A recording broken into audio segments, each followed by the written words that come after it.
അതാണ് സത്യം. ഇതാണ് വചനം. എന്താണ്? യഥാകാലം നിറവേറേണ്ട ദൈവത്തിൻ്റെ വചനം നിറവേറുമെന്ന് വിശ്വസിച്ച നീ ഭാഗ്യവതി. അമ്മയുടെ ആ വചനം എല്ലാം വാഗ്ദാനമാണെന്നും അത് നിറവേറാൻ വേണ്ടി ഞാൻ ഏതറ്റം വരെയും പോകുമെന്നാണ് ഈ പറയണതേ. Behold the hand made and hand made ഉള്ളി എന്ന് പറയും. നിൻ്റെ അടിമപ്പെണ്ണാണ്. കൊല്ലനെ കൊല്ലാപ്പ തിന്നണ തിന്നാം. മരുഭൂമി വെച്ചാൽ ഞാൻ അവിടെ ഇരിക്കും. എന്നെ കൊണ്ട് അന്റാർട്ടിക്ക കൊണ്ട് വെച്ച് തണുപ്പടിപ്പിച്ച് വാദം പിടിപ്പിച്ച ഞാൻ അവിടെ ഇരിക്കും. അതാണ് ബിഹോൾഡ് യുവർ ഹാൻഡ് മെയ്ഡ്, നിൻ്റെ അടിമപ്പെണ്ണ്. കൊല്ലനെ കൊല്ല തിന്നണ തിന്ന. എന്താ? യഥാകാലം നിറവേറേണ്ട ദൈവത്തിൻ്റെ വചനം നിറവേറ്റാൻ വേണ്ടി അപ്പാ നിൻ്റെ മകളാണ് ഞാൻ, ഏതറ്റം വരെയും പോകുന്നു, ഏത് കുരിശിൻ്റെ ചുവട്ടിലും നിൽക്കുമെന്ന്. സുധിയുടെ ഹല്ലേലൂയ.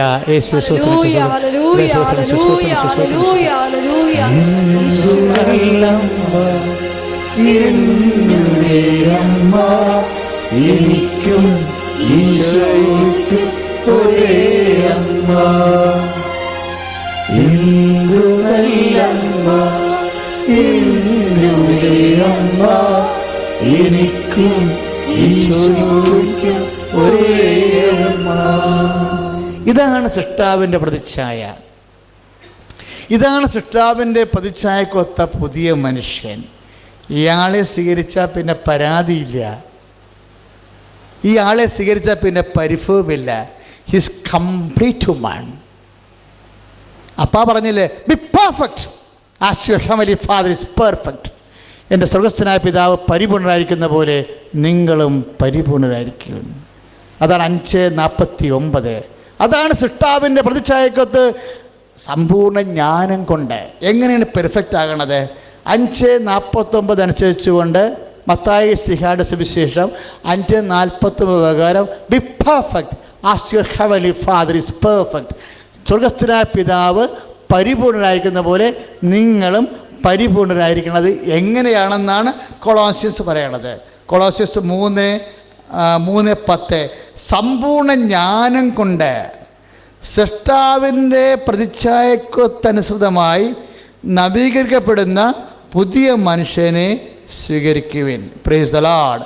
ഹല്ലേലൂയ, ഹല്ലേലൂയ. നമ്മൾ പരിപൂർണരാകണത് സമ്പൂർണമായ ജ്ഞാനം കൊണ്ടാണ്. സമ്പൂർണമായ ജ്ഞാനമാണ് പരിശുദ്ധാത്മാവ് നമ്മൾക്ക് നൽകുന്നത്. ഈ ആത്മാവിനെ സ്വീകരിക്കാനാണ് നമ്മൾ ലോകാരൂപിയെ ഇപ്പോൾ റോമ 8:14 എന്താ പറയണേ? ദൈവാത്മാവിനാൽ നയിക്കപ്പെടുന്നവരെ ദൈവത്തിൻ്റെ മക്കളാണെന്ന്. അതാണല്ലോ ദൈവത്തിൻ്റെ ഉദ്ദേശം. ദൈവാത്മാ. അപ്പോൾ ലോകത്തിൻ്റെ ആത്മാവ് നയിക്കപ്പെടുന്നവർ ലോകത്തിൻ്റെ സന്തതികൾ. ലോകത്തിൻ്റെ സന്തതികൾക്ക് ഈ ആത്മാവിനെ സ്വീകരിക്കാൻ പറ്റത്തില്ല. ഈ ലോകാരൂപിയെ എങ്ങനെ മനസ്സിലാക്കുമെന്നാണ് ഈശോ ഇന്നലെ പറഞ്ഞത്. No counselling but clash.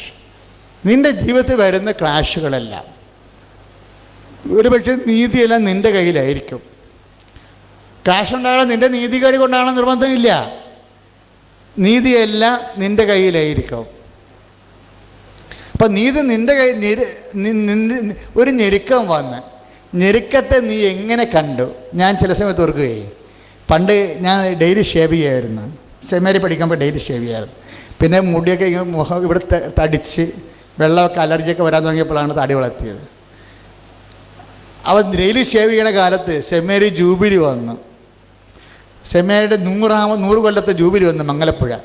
അപ്പം 100 കൊല്ലം 10-50 കൊല്ലമായിട്ട് അവിടുന്ന് പഠിച്ചു പോയ 5000 കണക്കിന് അച്ഛന്മാരുണ്ട്. അവരെല്ലാം ഗസ്റ്റായിട്ട് സെമിനാരിലോട്ട് ക്ഷണിച്ച്. അപ്പം ഞങ്ങളോട് പറഞ്ഞു, നിങ്ങളുടെ മുറി ഒഴിഞ്ഞു കൊടുക്കാൻ പറഞ്ഞു. ഞങ്ങൾ അഭയാർത്ഥികളെ പോലെ ആ മുറിയെല്ലാം കെട്ടും കിടക്കയും എടുത്തുകൊണ്ട് കൂടും കുടുക്കയും എടുത്തുകൊണ്ട് വന്ന് പുളിച്ച വീട്ടിൽ താമസിച്ച്. എന്നിട്ട് വരാൻ തപ്പി കിടന്നു. അപ്പോൾ രാവിലെ പ്രശ്നം വെച്ച് കഴിഞ്ഞാൽ രാവിലെ ഷേവ് ചെയ്യണ്ടേ. രാവിലെ ഷേവ് ചെയ്യില്ലേ പിന്നെ മൂടൗട്ടാവും. അപ്പോൾ അതുകൊണ്ട് ഒരു അകൃതം പോലെ ഇരിക്കും.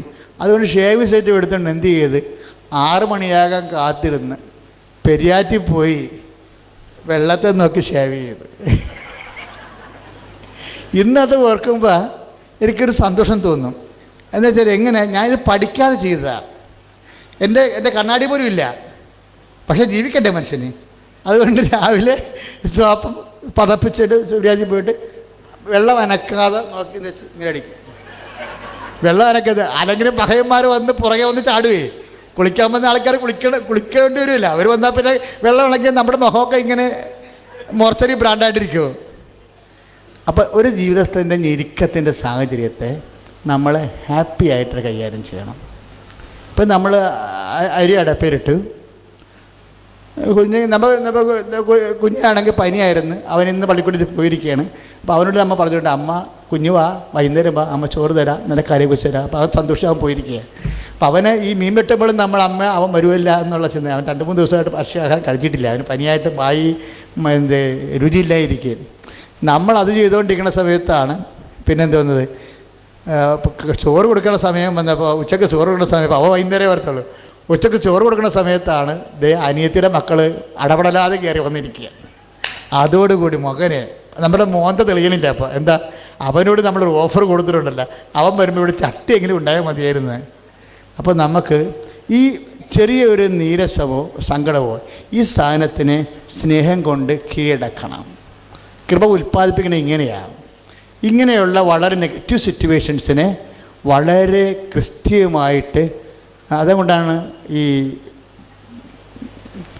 ആത്മാവിൻ്റെ ഫലങ്ങൾ പറയുമ്പോൾ ഈ പൗലോസ് തന്നെ ഒന്ന് ശ്രദ്ധിച്ചാൽ മക്കളെ. യേശുവേ സ്തോത്രം. ഹല്ലേലൂയ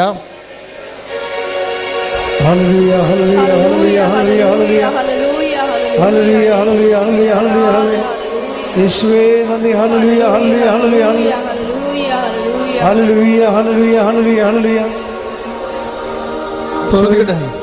പരിശുദ്ധാത്മാവേ പരിശുദ്ധാത്മാവേ ശ്രമത്തി പാടാം.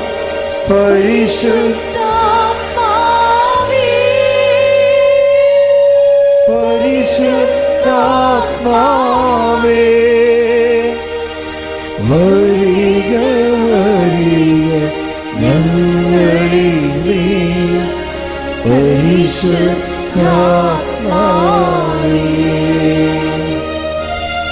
വരിക വരിക ഞങ്ങളിൽ നീ പരിശുദ്ധാത്മാവേ. കൈകൾ ഉയർത്തിപ്പിടിച്ചുകൊണ്ട് പരിശുദ്ധാത്മാവേ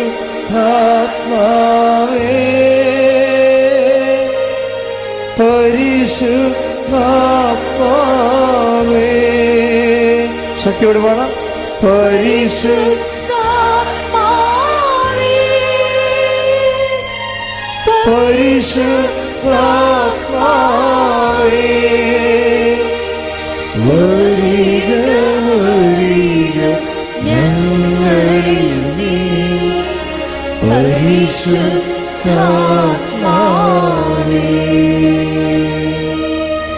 വരിക വരിക ഞങ്ങളിൽ നീ പരിശുദ്ധാത്മാവേ.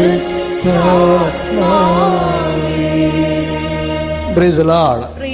അതാണ് കൃപയിൽ നിറഞ്ഞ ജീവിതം, അഥവാ ജീവിതത്തെ കൃപയിൽ നിറഞ്ഞ എങ്ങനെയാണ് സുവിശേഷ വിഹിതമായി പുനഃക്രമീകരിക്കണം എന്നാണ് കൊളോസ്യസ് 3:12. അതിനാൽ ഒന്ന് പറഞ്ഞേ, കൊളോസ്യസ് 3:12. അതിനാൽ ദൈവത്തിന്റെ തിരഞ്ഞെടുക്കപ്പെട്ടവരും വാത്സല്യഭാജനങ്ങളും എന്തൊക്കെയാ പറഞ്ഞേ പറഞ്ഞോണ്ട ദൈവത്തിന്റെ രണ്ടാമത് എന്താ, വാത്സല്യഭാജനം. ഓക്കെ. പരിശുദ്ധരും എന്ന നിലയിൽ നിങ്ങൾ കാരുണ്യം ദയ വിനയം സൗമ്യത. ഇവിടെയാണ് പ്രശ്നം. സൗമ്യത വേണ്ട.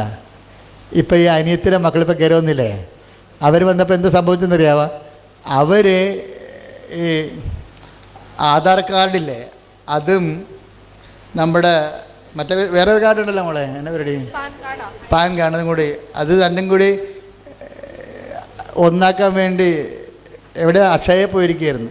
അപ്പോൾ അവിടെ പോയി കൂട്ടുകാരെ വിളിച്ചുകൊണ്ട് വന്നിട്ടുണ്ട്. അതാണ് സംഭവം. ഈ 12 മണിക്ക് കയറി വന്നില്ലേ, അക്ഷയയിൽ പോയ പാർട്ടി വഴിയെ പോകുന്ന ആൾക്കാരൊക്കെ കൂട്ടിക്കാണ് വന്നിരിക്കണം ഇങ്ങോട്ട്. ഇപ്പം നമുക്ക് എന്ത് തോന്നുന്നു, ശവങ്ങൾ വലിഞ്ഞു കയറി വന്നിട്ടുണ്ട് ഈ സമയത്ത്. അപ്പോൾ സ്വാഭാവികം ഉണ്ടാകുന്ന നീരസമത. കാരണം നീ പനിയത്തിലും ഒരാൾ നീ വന്ന സമാധാനം, നീ വഴിയെ പോലും എന്തിനെ കൂട്ടിക്കൊണ്ട് വന്ന്. പക്ഷെ നമ്മുടെ മാന്യത അനുസരിച്ച് നമ്മൾ പറയത്തില്ല, പക്ഷേ ഉള്ളിൽ നമുക്ക് നീരസം ഉണ്ടാവും. അതുകൊണ്ടാണ് സൗമ്യത എന്ന് പറയണത്. സൗമ്യത അവിടെ സൗമ്യതയില്ലേ? കൊളോസ്യസ് 3:12 എന്താ പറയണത്? അതിനാൽ ദൈവത്തിൻ്റെ തിരഞ്ഞെടുക്കപ്പെട്ടവരും വാത്സല്യ ഭാജനങ്ങളും പരിശുദ്ധരും എന്ന നിലയിലാണ്, ആ ഒരു റാങ്കിലാണ് എന്തു ചെയ്യണം? നിങ്ങൾ കാരുണ്യം, ദയ. ദയ എന്ന് പറഞ്ഞാൽ എന്താ അറിയാമോ? നഷ്ടപ്പെടുന്ന സ്നേഹത്തിനാണ്, അതായത് കൊടുക്കുന്ന സ്നേഹം. നമ്മൾ സ്വയം നഷ്ടപ്പെടുത്തി കൊടുക്കുന്ന സ്നേഹത്തിന്, ആ സ്നേഹമാണ് ഈ സാധനമെല്ലാം ദയ എന്ന് പറയണത്. പിന്നെ എന്താണ്? സൗമ്യത. സൗമ്യത എന്നും പറഞ്ഞൊരു കോമ്പോണൻ്റ് ഇല്ല ശരിക്കും പറഞ്ഞാൽ. സൗമ്യത എന്ന് പറയണത് സ്നേഹം തന്നെയാണ്. അത് സ്നേഹം, സഹിക്കുന്ന സ്നേഹമാകുമ്പോൾ സ്നേഹത്തിൻ്റെ കൂടെ സഹനം ഉണ്ടാകുമല്ലോ. സ്നേഹത്തിൻ്റെ കൂടെ സഹനം. ഇപ്പം നമ്മളൊരു നമ്മുടെ ഒരു രോഗി യൂട്രസ് ഓപ്പറേഷനായിട്ട് നമ്മുടെ നാത്തിന് ആശുപത്രി കിടക്കുകയാണ്. അപ്പം നമ്മളവിടെ പോയി സ്റ്റാൻഡ് ബൈയായിട്ട് നമ്മൾ നിൽക്കുകയാണ്, തുണയായിട്ട് നമ്മൾ നിൽക്കുക. അപ്പോൾ നമ്മൾ ഒരു ദിവസം നിന്ന്, അപ്പോൾ നമ്മുടെ ഇളയനാത്തും പറഞ്ഞ് ചേച്ചി നിന്നോള്, നാളെ ഞാൻ വരാം. അപ്പം നമ്മൾ കുളിക്കാതെയും തേക്കാതെ അവിടെ നിൽക്കുകയാണ്. ഇവിടെ വരുമല്ല, നമ്മൾ ഗേറ്റിക്ക് നോക്കും, പണ്ടാരം മഞ്ഞില്ല. അവൾ വന്നിട്ടില്ല എന്ന്. നാശം, അകപ്പെട്ടു പോയി. അപ്പോൾ ആരെങ്കിലും മൊബൈൽ വിളിക്കുമ്പോൾ എന്താണ് അവളാടിയാണ് വരാമെന്ന് പറഞ്ഞിരിക്കണം. അവിടേക്കാളെ അവളുടെ സ്വഭാവം, അവളിങ്ങനെ കാണിക്കത്തുള്ളൂ എന്നും പറഞ്ഞ് നമ്മൾ പെയ്തും പെരുക്കി അവിടെ നിൽക്കും. ഇവിടെ പെയ്തും പെരുക്കി നിൽക്കും. ഇവിടെയാണ് സൗമ്യത വരണത്. എന്ന് വെച്ച് കഴിഞ്ഞാൽ ആദ്യം ഇത് ക്ഷമയായിട്ട് കൺവേർട്ട് ചെയ്യും. ഈ സിറ്റുവേഷനെ ക്ഷമയായിട്ട് കൺവേർട്ട് ചെയ്യും. ഇതാണ് സ്നേഹം പ്ലസ് സഹനമാണ് ക്ഷമ. ക്ഷമയെന്ന് പറഞ്ഞ സാധനം ഇല്ല. ഇപ്പോൾ ഇവർ ഇളയനാത്തും വന്ന് സ്റ്റാൻഡ് ബൈ ആയിട്ട് നിൽക്കാമെന്ന് പറഞ്ഞില്ലേ, എവിടെ കാല് വാരിയില്ലേ? അപ്പോൾ നമ്മൾ ആശുപത്രി കയറ്റിയപ്പോൾ അങ്ങോട്ടും ഇങ്ങോട്ടും നടന്നിട്ട് തോന്നിയ ദിവസം പറഞ്ഞുകൊണ്ട് മൊബൈലിൽ വിളിച്ച് അവളെ മുഴുവനും പണ്ടാറ് തെറി പറഞ്ഞ് മുടിച്ചോണ്ടിരിക്കണല്ലേ ഈ സാധനം. അപ്പം നമ്മൾ നിൽക്കേണ്ടി ഒരു ദിവസം കൂടി എക്സ്ട്രാ നിൽക്കേണ്ടി വരികയാണ്. അപ്പോഴതിന് ക്ഷമ വരണം. എന്താണ്? സഹിക്കുന്ന സ്നേഹമാണ് ക്ഷമ. അപ്പോൾ നാത്തുവിന് തെറി പറഞ്ഞുകൊണ്ട് നിനക്ക് പറയാം. അപ്പോൾ ജഡിക മനുഷ്യനാണെങ്കിൽ അങ്ങനെ ചെയ്യാം, ജഡിക മനുഷ്യനാണെങ്കിൽ അങ്ങനെ ചെയ്യാം. പക്ഷേ ഇവിടുത്തെ പ്രശ്നം അതല്ലല്ലോ. അതിനാൽ ദൈവത്തിൻ്റെ തിരഞ്ഞെടുക്കപ്പെട്ടവരും, അതാണ് പ്രശ്നം. ജഡിക മനുഷ്യനാണെങ്കിൽ നാത്തുവിന് തെറി പറയാം, അയൽക്കൂട്ടത്തിൽ ദിവസം വിളിച്ച് പറയാം, സ്വയാസത്തിൽ വിളിച്ച് പറയാം, ഇതേ ആ പിള്ളേരെ അങ്ങനെ കാണിച്ചെന്നൊക്കെ പറയാം. പക്ഷേ ഇവിടെ എന്താ? ജഡിക മനുഷ്യൻ അങ്ങനെ പറയാം, കുഴപ്പമില്ല, നിനക്ക് ഈ ലോകം മാത്രമേ ഉള്ളൂ, വണ്ടി അത് കഴിഞ്ഞ് കെട്ടിയെടുത്ത് പോകാമല്ലോ, ചാപ്റ്റർ ക്ലോസ് ചെയ്യും. പക്ഷേ നിത്യത വരെ ഈശ്വരോട് ജീവിക്കണമെങ്കിൽ എന്ത് ചെയ്യണം? അവിടെ എല്ലാവർക്കും ഇതുപോലുള്ള ആൾക്കാർ, ഇപ്പോൾ ഈ പിച്ചിമയും പറഞ്ഞ് നടക്കുന്ന ആൾക്കാർക്കൊന്നും അവിടെ സ്ഥാനമില്ല. അതുകൊണ്ട് എന്ത് ചെയ്യണം? അതിനാൽ ദൈവത്തിൻ്റെ തിരഞ്ഞെടുക്കപ്പെട്ടവരും, പിന്നെന്താണ്? വാത്സല്യ ഭാജനങ്ങളും പരിശുദ്ധരും എന്ന നിലയിൽ എന്ത് ചെയ്യണം? നിങ്ങൾ കാരുണ്യം, ദയ, വിനയം, സൗമ്യത. ഇപ്പം ക്ഷമയെന്ന് പറയുന്നത് എന്താണ്? സഹിക്കുന്ന സ്നേഹം. ഇനി സൗമ്യതയുണ്ട്. എന്താണ്? ഇല്ല, ശരിയാകും, അവൾക്ക് എന്തെങ്കിലും ബുദ്ധിമുട്ടായി കാണും, അവളുടെ കൊച്ചിന് വല്ല അസുഖം വന്ന് കാണും, അതായിരിക്കും ചിലപ്പോൾ അവൾ വരാത്തത്. അവളങ്ങനെ വരാതിരിക്കുന്ന ആളൊന്നുമില്ല, ചിലപ്പോൾ നാളെ വന്നേക്കും. പ്രത്യാശിക്കും. ഈ പ്രത്യാശിക്കുന്ന സ്നേഹമാണ് സഹിക്കുന്ന സ്നേഹം ക്ഷമ. ക്ഷമ പ്ലസ് പ്രത്യാശയാണ് സൗമ്യത. അല്ല, സൗമ്യത നമ്മൾ സാധനമില്ല. നിങ്ങൾ പറയുന്ന സൗമ്യതയിന് ആൾക്കാർ നല്ല സൗമ്യനായ മനുഷ്യൻ, അത് വെജിറ്റബിൾ ഗാന്ധിയുടെ സംഭവമാണ്. അതും പരിശുദ്ധാത്മായോട് ബന്ധമില്ല. ഗാന്ധി ക്ഷമിക്കുന്ന ആളല്ല, ഞാൻ നല്ല സൗമ്യതയുള്ള ആൾ.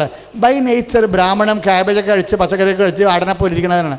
ആ ആടിൻ്റെ ക്ഷമ അല്ല ഈ സാധനം, ഇത് കരടിയുടെ ക്ഷമയാണ്.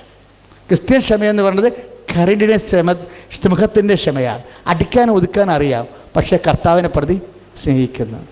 ഗാന്ധിയുടെ ക്ഷമയെന്ന് പറയുമ്പോൾ അത് ക്യാബേജ് ക്ഷമയാണ്.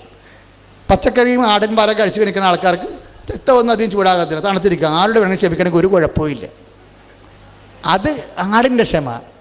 ക്രിസ്ത്യാനിയുടെ ക്ഷമ കരടിയുടെ ക്ഷമ. അടിച്ചൊതുക്കാനുള്ള കഴിവുണ്ട്, പക്ഷേ ഈ ആളെ ഓർത്തിട്ട് എന്താ സംഭവിക്കുന്നത്? അതിനാൽ ദൈവത്തിൻ്റെ തിരഞ്ഞെടുക്കപ്പെട്ടവരും വാത്സല്യ ഭാജനങ്ങളും പരിശുദ്ധരുമെന്ന നിലയിൽ നിങ്ങൾ കാരുണ്യം, ദയ, വിനയം, സൗമ്യത, ക്ഷമ എന്നിവ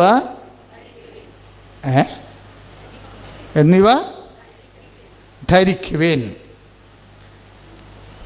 ഒരാൾക്ക് മറ്റൊരാളുടെ പരിഭവം ഉണ്ടായാൽ പരസ്പരം ക്ഷമിച്ച് സഹിഷ്ണുതയോടെ വർത്തിക്കുവിൻ. കർത്താവ് നിങ്ങളോട് ക്ഷമിച്ചതുപോലെ. എല്ലാത്തിൻ്റെയും ഫ്രെയിം ഓഫ് റെഫറൻസ് എന്താ? ആളാണ്. അതാണ് കർത്താവ് നിങ്ങളോട് ക്ഷമിച്ചതുപോലെ നിങ്ങൾ ക്ഷമിക്കുവിൻ. സർവോപരി. ഇതെവിടെയാ പ്രശ്നം? സർവോപരി. ഒന്ന് വായിച്ചേ, 14 സർവോപരി എല്ലാത്തിനെയും കൂട്ടിയിണക്കി പരിപൂർണമായ ഐക്യത്തിൽ ബന്ധിക്കുന്ന സ്നേഹം പരിശീലിക്കുവിൻ. അപ്പം മനസ്സിലായില്ലേ? എല്ലാത്തിനെയും കൂട്ടിയിണക്കണം. പല പാരവെപ്പുകാരുണ്ട്, സൂചിവെപ്പുകാരുണ്ട്. ചില ആൾക്കാർ ഇപ്പം സെമയിലൊക്കെ ഞങ്ങൾ ഭക്ഷണം കഴിക്കാൻ വരുമ്പോൾ ആദ്യമൊക്കെ ഭയങ്കര പ്രശ്നമായിരിക്കും. കാര്യം നല്ല തടിയന്മാരൊക്കെ വന്നിട്ട് ആദ്യത്തെ അവരെല്ലാം കോരിട്ട് തിന്നിട്ട് പോകും. കുറേ കാലം കൊണ്ട് അവരൊക്കെ ശരിപ്പെട്ട് വീട്ടിൽ നിന്ന് തന്നെയല്ലേ, കുറേ കാലം കൊണ്ട് ശരിയായി വരത്തുള്ളൂ. പക്ഷേ അങ്ങനെ ഉള്ളവരുണ്ടാവും. പിന്നെ നമ്മുടെ കൂടെ ഇവിടെയൊക്കെ വരും, പക്ഷേ 5 പൈസ ബസ് ഫെയർ പോലും എടുക്കത്തില്ല, അടുത്ത കൈക്ക് ഉപ്പുതൊക്കെ എടുക്കത്തില്ല. അങ്ങനെയുള്ള 6 പിശുക്കന്മാരും ഉണ്ടാവും. 6 പിശുക്കന്മാരും ഉണ്ടാവും. 10 ചോദിച്ചാൽ 20 കൊടുക്കണ ധാരാളികളും ഉണ്ടാവും. ഇതിനെ എല്ലാത്തിനെയും അവരെല്ലാം നന്നായിട്ട് അവരെ സ്നേഹിക്കാൻ വിചാരിക്കരുത്. അവരെല്ലാം അവരുടെയൊക്കെ പരിമിതികളുണ്ടല്ലോ, അവരെല്ലാം ശരിയായിട്ട് നമ്മളെ ഓട്ടപ്പാട്ടിയോ വരും, നമ്മളില്ല മണ്ണഞ്ചേരി വഴിക്ക് മാമായില്ലെന്ന് പറയും. അങ്ങനെ പറയും. അതായത് അയാളോട് അടുക്കാൻ കൊള്ളതെന്ന് പറയും. അങ്ങനെയല്ലേ? പരിപൂർണ്ണ സ്നേഹം വരുമ്പോൾ ഇങ്ങനെയുള്ള എല്ലാത്തിനെയും കൂട്ടി ഇണക്കണം. അതാണ് സംഭവം. അതിന് നല്ല അഭിഷേകം കിട്ടണം. അഭിഷേകമാണത്. എല്ലാവരോടും അവർക്ക് പരിമിതികളുണ്ടാകും. അത് ചിലപ്പോൾ അവരുടെ ജീവിതകാലം മുഴുവൻ ഉണ്ടായിട്ടുള്ള അതെല്ലാം മാറ്റിയിട്ട് ഇപ്പം കടലിലെ തിര ഒരുത്തൻ കടലിൻ്റെ വാതിക്കപ്പോൾ നിൽക്കുക, എണ്ണയും തേച്ച് എന്നാടാ കുളിക്കാൻ ശരി കുളിക്കും എന്നും പറഞ്ഞ് അയാൾ പരിചയക്കാരനാണ്. അയാൾ ചന്തക്കടലിൽ മീൻ മേടിക്കാൻ പോയി, അവിടെ വെള്ളം എടുക്കാനൊക്കെ താമസിച്ച് അയാൾ തിരിച്ചു വരികയാണ്. തിരിച്ചു വന്നപ്പോഴും അയാളുടെ ഇപ്പുണ്ട്, എന്നാടാ കുളിച്ചില്ലേ? കുളിക്കണം കരട്ടെ. അപ്പോൾ നിൽക്കണം, രാവിലെ നിൽക്കണം എണ്ണയും തേച്ച് കടലിട്ട് നോക്കി നിൽക്കണേ. യവൻ വൈകുന്നേരം തിരിച്ചു വന്ന്, എടാ പഹയ നീ ഇപ്പോഴും കുളിച്ചില്ലേ? കുളിക്കണം, തിര ഒന്ന് ഒടുങ്ങിട്ട് കുളിക്കാമെന്നേക്ക് കുളിക്കണം. എന്താ പ്രശ്നം? കടലെ തിര ഒഴിഞ്ഞിട്ട് കുളിക്കാൻ പറ്റുമോ? ഈ മനുഷ്യന്മാരെല്ലാം നന്നായിട്ട് നമുക്ക് അവരെ സ്നേഹിക്കാൻ പറ്റുമോ? അവരൊരായിരിക്കുന്ന അവസ്ഥയിൽ എല്ലാത്തിനെയും കൂട്ടി ഇണക്കണം നമ്മൾ. അത് ചുമ്മാ എടുക്കാൻ പറ്റത്തില്ല. ബൈബിൾ പറയണത് എല്ലാത്തിനെയും കൂട്ടിയിണക്കുന്ന സ്നേഹം ട്രെയിൻ യുവർ സെൽഫ്, നിങ്ങളത് പരിശീലിക്കണമെന്ന്. അങ്ങനെ ഓരോ ട്രെയിനിങ് മാസ്റ്റർ ഇങ്ങനെ ഓരോ ട്രെയിനിങ് തരും. ഇളയനാഥനെ പോലെ മൂത്തനാഥൻ ഇരിക്കത്തില്ല, മൂത്തനാഥനെ പോലെ അരികത്ത് ഇരിക്കത്തില്ല. എല്ലാം ഓരോരോ ഓരോരോ മുകളിലുണ്ടായിരിക്കുന്നതാണ്. അവരവരുടെ നിലവാരമൊന്നും വിട്ട് ചെയ്യത്തില്ല. ഇപ്പോൾ ഒരു കല്യാണത്തിൽ നമ്മൾ ചെന്ന് കഴിഞ്ഞാൽ നമ്മൾ ബന്ധുക്കളാണെങ്കിൽ സഹായിച്ചു കൊടുക്കും. ചില ആൾക്കാർ സഹായിക്കത്തില്ല. ചിലക്ക് അപ്പം തന്നെ ബ്യൂട്ടി പാർലറിൽ കയറി ഇരിക്കും, ഇതെവിടെ നിന്ന് മേടിച്ചതാണ്, എന്ത് പാക്കാണിത്, ഡയമണ്ടാണ് എന്നൊക്കെ ചോദിച്ചുകൊണ്ടിരിക്കും. അപ്പുറത്ത് മുളകരിഞ്ഞും സവാള അരിഞ്ഞൊക്കെ മൂക്കും മുഞ്ഞൊക്കെ പോയി അവിടെ ചില ആൾക്കാർ പ്രാകൃത വേഷം പിടിച്ചിട്ടുണ്ട്. അവർ കുളിച്ചിട്ട് വേണം ഇതിന് തിരിച്ച് ഇവിടെ മധുരം കിള്ളാൻ വരാൻ. ഇവരെക്കാൾ ഉത്തരവാദിത്തമുള്ള ആൾക്കാർ പെണ്ണിൻ്റെ ബ്യൂട്ടി പാർലറിൻ്റെ മുറിയുടെ അകത്ത് കയറി ഇരിക്കുകയാണ്, ബ്യൂട്ടീഷ്യൻ്റെ കൂടെ വലിയ സോറായും കഥയും പറഞ്ഞുകൊണ്ടിരിക്കുകയാണ്. അപ്പോൾ എനിക്ക് വാഴ ഒന്ന് സഹായിക്കടി, ഇങ്ങനെയുള്ള സാധനത്തിനെ കൂടണം. അവിടെ പുച്ഛം കാണിക്കാൻ പറ്റത്തില്ല. അവരിന് കുറച്ച് കാലം കൊണ്ട് ചിലപ്പോൾ ശരിയായി വരത്തുള്ളൂ. പക്ഷേ ഇതിനെല്ലാം ഡിഗ്രീസ് ഉണ്ട്. നമ്മൾ ഇവരെല്ലാം നന്നായിട്ട് കടലിലെ വെള്ളം ഈ തിര മുഴുവൻ ഒതുങ്ങിയിട്ട് കുടിക്കാൻ പറ്റത്തില്ല. ഇതെല്ലാത്തിനും ഉൾക്കൊണ്ടുകൊണ്ട് സൗമ്യതയോടെ നിങ്ങളോട് വന്ന് എന്തെങ്കിലും ആർക്കെങ്കിലും പരിഭവമോ പ്രയാസങ്ങളോ അങ്ങോട്ടും ഇങ്ങോട്ടും ഒക്കെ ഉണ്ടെങ്കിൽ നിങ്ങളോട് വന്ന് നാത്തൂനെ ഇടോ, എവിടെ ചേച്ചി ഇടോ, ആൻറ്റി ഇടോ, ഇങ്ങനെയുണ്ടോ, അങ്ങനെ സംഭവിച്ചിടോ, ഇങ്ങനെ പറഞ്ഞിടോ, എന്താണ് ചെയ്യേണ്ടത് ഇന്ന് നമ്മൾ ചോദിക്കണം. നമ്മളൊരു നിപ്പും നിലയും മാതാവിനെ പോലെയുള്ള ഈ സൃഷ്ടാവിൻ്റെ പ്രതിച്ഛായക്ക് നവീകരിക്കുന്ന പുതിയ മനുഷ്യനില്ലേ, ഇവരെ സ്വീകരിച്ചിട്ടുള്ള ജീവിത പുരോക്രമീകരണമാണ് പറഞ്ഞുകൊണ്ടിരിക്കുന്നത്. മനസ്സിലായ? എന്നാൽ മാത്രമേ പരിശുദ്ധാത്മാവ് നിലനിൽക്കത്തുള്ളൂ. പരിശുദ്ധം കിട്ടിയാൽ പോരല്ല, നിലനിൽക്കണ്ടേ. അത് ജീവിത ക്രമീകരണത്തിലൂടെ മാത്രമേ പരിശുദ്ധാത്മാവ് നിലനിൽക്കത്തുള്ളൂ. അല്ലെങ്കിൽ പെട്ടെന്ന് നിർവീര്യമായി പോകും. നിങ്ങൾക്കിപ്പോൾ പരിശുദ്ധാത്മാവിനെയും കൃപയും കിട്ടും. പക്ഷെ പ്രോബ്ലം എന്ന് വെച്ച് കഴിഞ്ഞാൽ ഇതിൻ്റെ കൊടുക്കവാങ്ങലുകളെല്ലാം കറക്റ്റായില്ലെങ്കിൽ ഇത് നിർവീര്യമായി പോകും. അതുകൊണ്ട് ബൈബിൾ വളരെ കാർക്കശ്യമായിട്ട് പറയും, കർത്താവിൻ്റെ വിശുദ്ധ രക്തത്തിൻ്റെ വിലയായിട്ട് ആത്മാവ് നിനക്ക് തരണത്, നീയായിട്ടത് നിർവീര്യമാക്കരുത്. 1 തെസ്സലോനിയ 19 1 തെസ്സലോനിയ 19 ശ്രുതികടെ ഹല്ലേലൂയ ഹല്ലേലൂയ ഹല്ലേലൂയ ഹല്ലേലൂയ ഹല്ലേലൂയ ഹല്ലേലൂയ യേശുവേ ആരാധന ആരാധന ആരാധന ആരാധന ഹല്ലേലൂയ ഹല്ലേലൂയ ഹല്ലേലൂയ ഹല്ലേലൂയ ഹല്ലേലൂയ സ്വരമുയർത്തി കൈകൾ ഉയർത്തി സ്തുതിക്കട്ടെ. ഹല്ലേലൂയ ഹല്ലേലൂയ ഹല്ലേലൂയ ഹല്ലേലൂയ ഹല്ലേലൂയ praise the Lord. Praise the Lord. ആത്മാവിനെ നിങ്ങൾ നിർവീര്യമാക്കരുത്, പ്രവചനങ്ങളെ നിന്ദിക്കരുത്, എല്ലാം പരിശോധിച്ച് നോക്കുവിൻ, നല്ലവയെ മുറുകെ പിടിക്കുവിൻ, എല്ലാത്തരം തിന്മയിൽ നിന്ന് അകന്നു നിൽക്കുകയും ചെയ്യുവിൻ. Price the Lord. അപ്പോൾ ആത്മാവിന് അങ്ങനെ ഒരു പ്രശ്നമുണ്ട്. എന്താ? 1 തെസ്സലോനിയ 5:19 ഇത് കൃപ കിട്ടിയ നിർവീര്യമായി പോകും. നമ്മൾ സൂക്ഷിച്ചില്ലെങ്കിലേ എന്തുകൊണ്ടാണ് നിർവീര്യമാകണമെന്നറിയാവോ? പരിശുദ്ധാത്മാവ് ഒരേ സമയം തന്നെ വ്യക്തിയും ഒരേ സമയം തന്നെ ശക്തിയുമാണ്. ശക്തിയാണെന്നുള്ള രീതിയിലാണ് വീര്യം കുറഞ്ഞ്. ശക്തിയാണെങ്കിൽ പിന്നെ എന്ത് പറ്റും? നമ്മളത് വേണ്ട വിധം ഹാൻഡിൽ ചെയ്തില്ലെങ്കിൽ 1 തെസ്സലോനിയ 5:19 അനുസരിച്ചുകൊണ്ട് നിർവീര്യമായി പോകും. പരിശുദ്ധാത്മാവ് വ്യക്തിയാണ് ഈശോനെ പോലെ. അപ്പോൾ വചനം പറയും, പരിശുദ്ധാത്മാവിന് വ്യക്തിയാണെങ്കിൽ നിങ്ങൾ ദുഃഖിപ്പിക്കരുതെന്ന് പറയും. എഫേസ്യസ് 4:27 28 29 30 വരെയുള്ള തിരുവചനങ്ങൾ. എഫേസ്യസ് 4